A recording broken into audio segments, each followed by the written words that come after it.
UPSC परीक्षेचा निकाल जाहीर झाला। यात मुंबईतील कुर्ल्याचा स्वप्नील पाटील हा भारतात 55वा तर महाराष्ट्रात तिसरा आलाय आणि त्याच्याशीच बातचीत केली आमचे प्रतिनिधी प्रशांत अंकुशराव यांनी।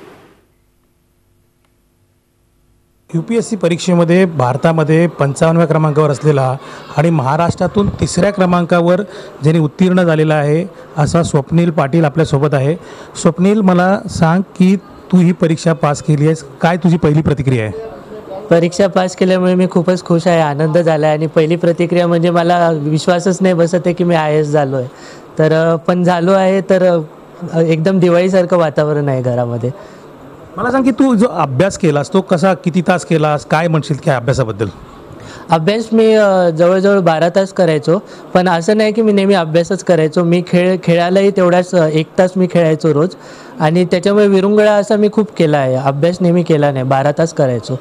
मला सांग की तू पूर्वी म्हणजे इंजिनिअरिंगची परीक्षा पास झालेला आहेस, तुला आता नोकरीसुद्धा मिळालेली आहे, तर इंजिनिअरिंग असताना सुद्धा तू IPSC परीक्षा 4थ्या वेळा होऊन तू पास झालास, पण त्यांनी पिछा सोडला नव्हतास त्याचा, काय नेमकं त्याचं कारण काय आहे? कारण कसं होतं की 4 वर्ष मी अभ्यास करत होतो आणि नेहमी मला कुठेतरी अपयश येत होतं, पण मी कधी सोडलं नाही, जिद्द पकडली, कारण मला हे करायचंच होतं काहीही करून।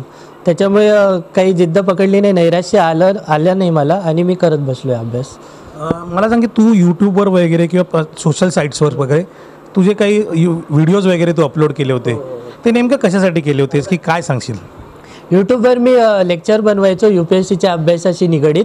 तर कसं आहे की UPSCचा क्लास लावायचा म्हटलं तर लाख रुपयाची फीज आहे, पण खूप पोरं अफोर्ड करू नाही शकत। पण यूट्यूबवर कसं आहे, मी माझ्या ज्ञानाचा लोकांना कसा फायदा होईल, तर ॲस्पिरंट्स दुसरे आहेत ज्यांना जो फायदा होऊ शकतो, तर यूट्यूबवर ते माझे व्हिडिओज बघू शकतात।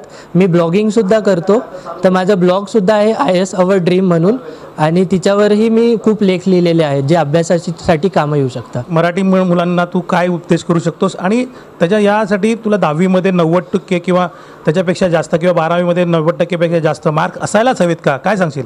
नाही, असं काही नसतं की 90च मिळाले पाहिजे, 60% 70% जरी मिळाले तरी, कारण हा अभ्यासच वेगळा असतो। याच्यामध्ये तुम्हाला घडामोडी ज्या आजूबाजूला घडत आहे, प्रशासनामध्ये तुम्हाला काय नॉलेज लागतं, पुस्तकी ज्ञान याच्यात काही फायदेशीर नाही आहे। डायनॅमिक सिटी हवी आणि ती डायनॅमिक सिटी कोणामध्येही असू शकते, फक्त आवड पाहिजे। देशासाठी म्हणून एक काम करणार आहे स्वप्नील, त्याला Zee24 तासकडनं शुभेच्छा। व्हिडिओ जर्नलिस्ट मोहन दुबेसह प्रशांत अंकुशराव, झी मीडिया, मुंबई। Zee24 तास रहा एक पाऊल पुढे।